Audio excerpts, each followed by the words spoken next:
foi o vento. Por Sônia Machado. Narração voz neural Ricardo. Capítulo 25. Nos dias que se seguiram após conhecer sua neta, Sr. Lopes havia vivido intensas reflexões e lembranças. Ele passava o dia sentado na poltrona de couro, na sacada de seu quarto. Esse comportamento foi notado pelos funcionários da casa, que questionavam se não estava doente. Mas ele negava e continuava lá, até tarde da noite pensando. Às vezes nem descia para fazer as refeições, e Nestor levava alguma coisa numa bandeja, e deixava na mesinha ao seu lado. Senhor. Trouxe-lhe torradas e chá. Não desceu para o café. Não está se sentindo bem? Estou bem, Nestor. Não se preocupe comigo. Mas... Nestor tentava argumentar. Talvez eu devesse chamar seu médico. Já disse que estou bem, Nestor. Não quero saber de médicos. Eles não iam resolver meu problema. E dispensava o criado com um gesto. Tudo que Sr. Lopes mais desejava era ser reconhecido pela neta, e viver com ela momentos que ele mesmo havia se negado. Ele queria ser seu cúmplice, o seu conselheiro. Ele queria tomar café junto com ela todas as tardes na varanda, caminhar com ela pelas ruas, e sentar numa praça qualquer para observar os pombos, e até lerem juntos na biblioteca, ou debaixo de alguma árvore no jardim. De repente todas essas coisas pareciam essenciais demais para Sr. Lopes, e ele teve consciência do quanto havia perdido naqueles 22 anos. Sr. Lopes teve receio de que talvez fosse tarde, para começar um relacionamento com sua neta. Ele compreendia bem os sentimentos de Lívia naquele momento, pois ele próprio os tivera durante anos. No entanto, vira certa ternura nos olhos de Lívia. Ele viu, inclusive, o perdão estampado nos olhos dela. Sim, ela já o havia perdoado, e isso encheu o Sr. Lopes de alegria. Só que ela não teve coragem de admitir. Era nobre quanto a mãe, mas orgulhosa quanto o avô. Ela pediu um tempo. Sr. Lopes disse em voz alta, enquanto observava da varanda de seu quarto o jardim lá fora. Será que vou estar vivo quando ela se decidir? O vento soprou mais frio e ele se levantou e entrou no quarto. Preciso aceitar e esperar. Caminhou lentamente para a cama, sabendo que a noite seria longa, com seus fantasmas cobrando velhas dívidas.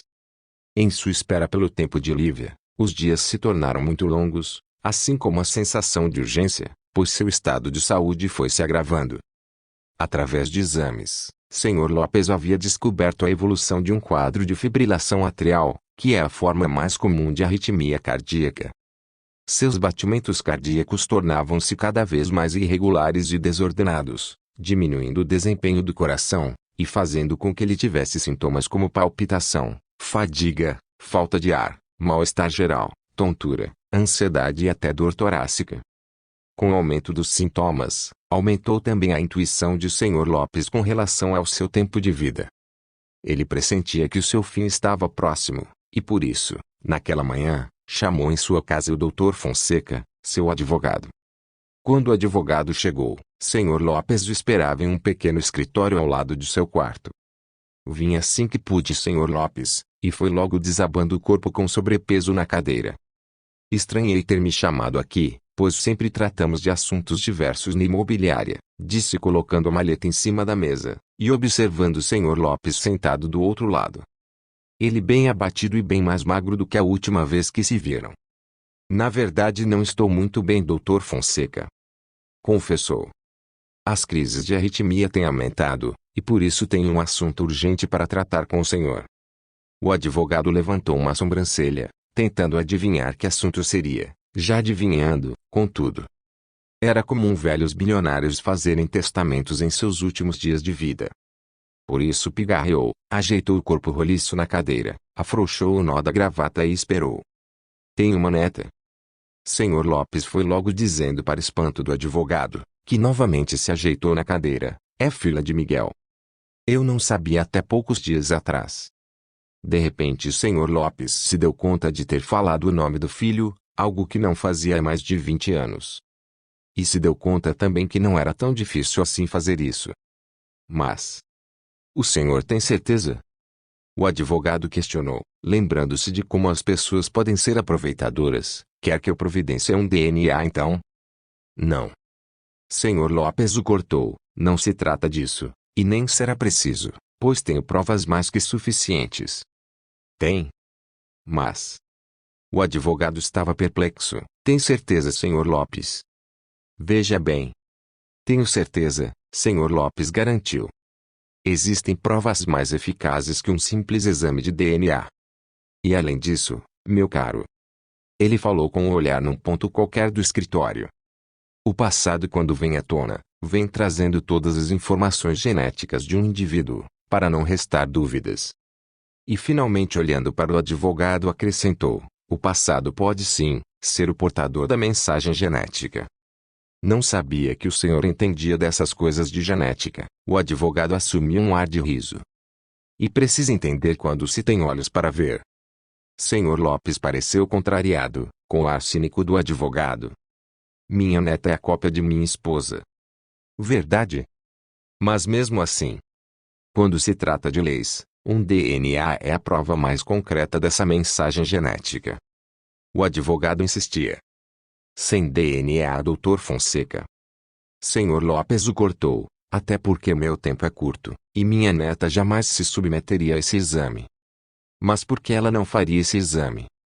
O advogado não estava entendendo. É do interesse dela. Porque é tão orgulhosa quanto o avô. Senhor Lopes admitiu, mesmo tendo conhecido a neta por algumas horas. Você conhece minha história. Eu reneguei minha família.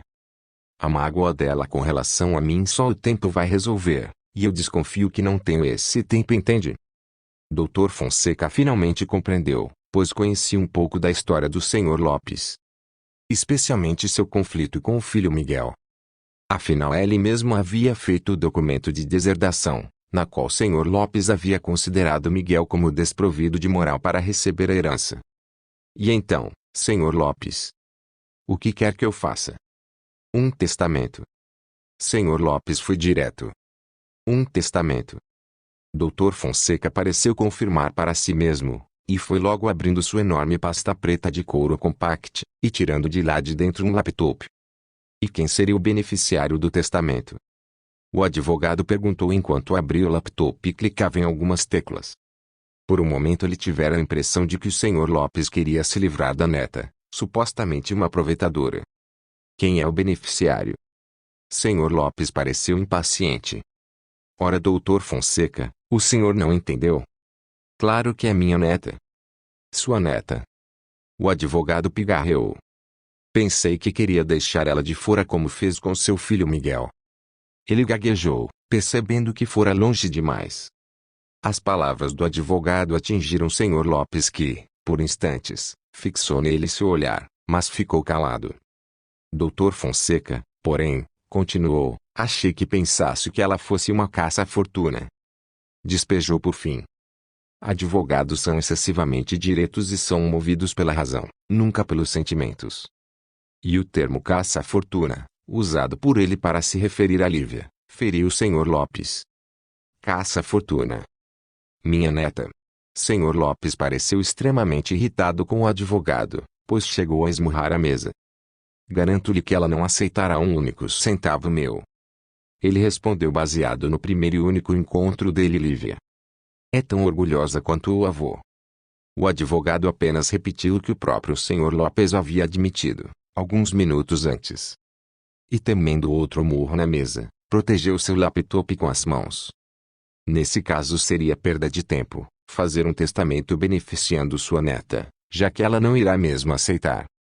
E fazendo um ar pensativo, o advogado sugeriu: talvez fosse melhor o senhor dar outro fim à sua fortuna. Dr. Fonseca alisou o cavanhaque estiloso, enquanto falava com ar questionador. As suas últimas palavras, no entanto, pareceram ainda mais provocativas ao Sr. Lopes, que novamente o fuzilou com o olhar, mas ficou calado. Dr. Fonseca sentiu que tinha se cedido. Desculpe-me, Sr. Lopes. Eu queria apenas ser objetivo. Sua objetividade me irrita. Vamos aos detalhes, Dr. Fonseca.